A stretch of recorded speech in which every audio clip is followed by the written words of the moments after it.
ছাত্র জনতা এবং সবার পক্ষ থেকে আমরা দেওয়া হয়েছে। এটা খুব কঠিন সময়। আমরা ইমিডিয়েটলি আমাদের কনসার্নটা হলো দেশের যে একটা মোটামুটি কিন্তু একটা ছাত্র জনতার সংগ্রামে এটা আসছে, অর্থাৎ একটা আমাদের এখন ইমিডিয়েট আইন শৃঙ্খলা ল অ্যান্ড অর্ডারটাকে ঠিক করা, এটা যদি আমরা না করতে পারি তবে কিন্তু অন্যগুলো থেকে, অথবা আমরা চেষ্টা করছি এখনই ইমিডিয়েটলি ল অ্যান্ড অর্ডার বলতে শুধু রাস্তাঘাটের না, ব্যাংকগুলি চালু করা, পোর্টগুলি অনেকাংশে ইসে আছে, রাস্তাঘাট ইসে করা, সেগুলি আমরা চেষ্টা করছি সচেষ্ট করতে ইমিডিয়েটলি। আর চ্যালেঞ্জগুলি যেটা আছে, অর্থনৈতিক চ্যালেঞ্জ তো আছেই, আপনারা জানেন, এই সামষ্টিক ঘাটে মূল্যস্ফীতি এটা সেটা আছে, এটা আমরা ইমিডিয়েটলি চেষ্টা করব। মোট কথা আমাদের দৃষ্টিভঙ্গি আর বিষয়টা আমার হলো, এটা অর্থনীতি যদি একেবারে থমকে যায়, মন্থর হতে পারে কোনো কারণে, আমাদের বিজনেস মন্থর হয়, কিন্তু এটা থমকে গেলে কিন্তু এটা স্টার্ট করা গাড়ির মতো, এবার বন্ধ হয়ে গেলে কিন্তু অনেক সময় লাগে স্টার্ট করতে, বা এনার্জি লাগে, ব্যাটারির উপর চাপ পড়ে। অর্থাৎ আমরা চাচ্ছি যে গতিটা যেন আমরা আস্তে আস্তে আরও সচল করতে পারি, সবাইকে উজ্জীবিত করতে। আর বাংলাদেশের একটা সুবিধা কি, বাংলাদেশের লোক কিন্তু অফুরন্ত কর্ম ইসে আছে, শুধু হয়তো কিছু দু একজন, আরে কিছুটা আমার মনে হয় নেতৃত্ব বা ম্যানেজমেন্ট ব্যবস্থা করে হয়তো তারা সবাই আছে, সবাই মিলে আমরা ওদের দ্রুত ইমিডিয়েট সমস্যাগুলি সমাধান করি এবং সামনে এগিয়ে যাওয়ার জন্য আমরা একটা মসৃণ পথ করে যাব। আমরা তো খুব একেবারে সেদিন আমরা থাকাদের ইচ্ছা নাই করে, পরবর্তী পর্যায়ে বাংলাদেশকে কিন্তু আরও দ্রুত নিয়ে যেতে পারি এটা, এবং এটার জন্য আপনাদের সহযোগিতা দরকার। আমি নিচেও বলে আসছি, আমাদের দেশে একটা হয় কি, লোকজনের সহযোগিতা আসে না, কিছু কিছু লোক সিলেক্টেড, তারাই খালি তোষণ করে। আমার তো অভিজ্ঞতা মোটামুটি কম না, আমি মাস্টার থেকে শুরু করে, আমাকে রিসেন্টলি বলে স্যার ওখানে মিটিংয়ে গিয়েছিলাম, কজন এমন তোষণ করছে যে এই তোষণের দরকারও ছিল না, তোষণ দরকার নেই কাউকে। আর আপনারা একটু প্রোঅ্যাক্টিভ হবেন, সাজেশন দেবেন, আমরা সাজেশন দেবো, আমাদের সাজেশনগুলো দেখবেন। আর খালি করে ফেলেছি, আমি তো গভর্নর ছিলাম অনেক দিন, অর্থনীতি সম্বন্ধে বলতাম, যখনই শুনি আমার বলে স্যার আপনি যেগুলো বলছেন বলে আমরা সব করে ফেলবো, স্যার এগুলো কেন বলে।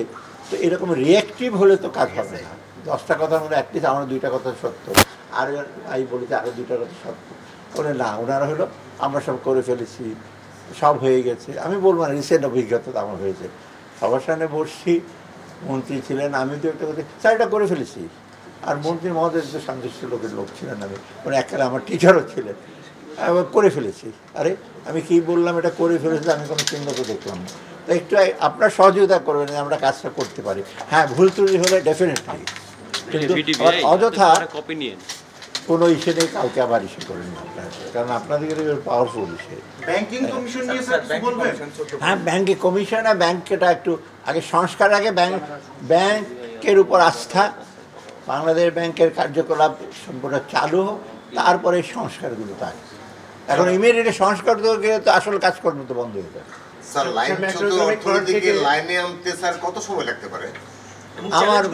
আমার মনে হয় অ্যাটলিস্ট বেসিক কাজগুলো করতে বেশি সময় লাগবে, কারণ অলরেডি তো ছিল, মাঝখানে একটু বিচ্যুত হয়েছে, একেবারে লাইনচ্যুত হয়ে যায় না, একটু স্লো হয়ে গেছে। আমি ওদের একটু মন্থর হয়ে গেছে, এটাকে আমরা আরও গতিটাকে বাড়বো।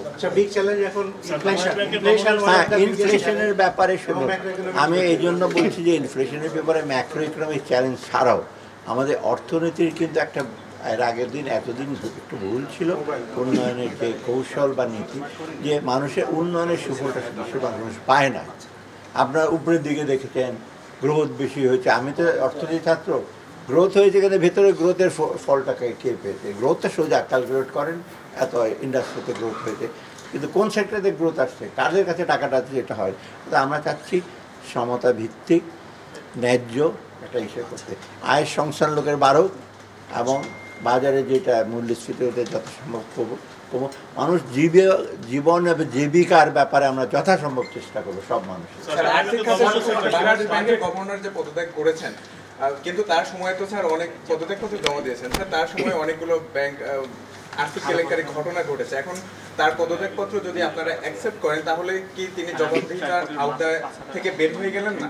সেটা একটা প্রসিডিউরাল ব্যাপার আছে, পদত্যাগপত্র দিয়েছেন, সেটা গ্রহণ করে আমি একা ডিসিশন দেবো না, আমি দেখে কালকে তো মিটিং আছে, আমরা দরকার এটা ডিসিশন, কারণ গভর্নরের পোস্টটা তো এটা একটু সেন্সিটিভ, মানে দিয়েছেন সেটা ঠিক আছে, উনি দিয়েছেন, এবং অন্যদিকে মানে নতুন কেয়ার এখন তাকে নিয়ে কি করব তার কি করব এটা করতে গেলে তো বাংলাদেশ ব্যাংক তো কারণ বাংলাদেশ ব্যাংক বা বাংলাদেশের যে কোনো রুলস নর্মস নিয়মকানুন যথেষ্ট আন্তর্জাতিক মানে, কিন্তু সেটা মানা হয় নাই এবং যারা মানাবে তারা মানে নাই, যারা মানবে তারা অনেকে মানে নাই। আমি আর বেশি বিশদ বলবো না কারা মানে নাই, কারা ফ্লাউট করেছে।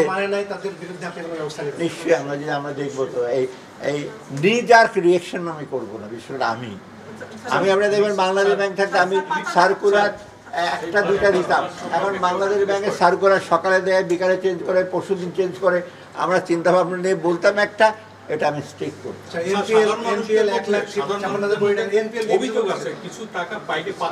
আচ্ছা সেটা আমরা জানি, ওইটা তো প্রসেস আছে, তথ্য লাগবে, তবে যাদের সাথে যোগাযোগ করে এটা করতে আমরা করবো।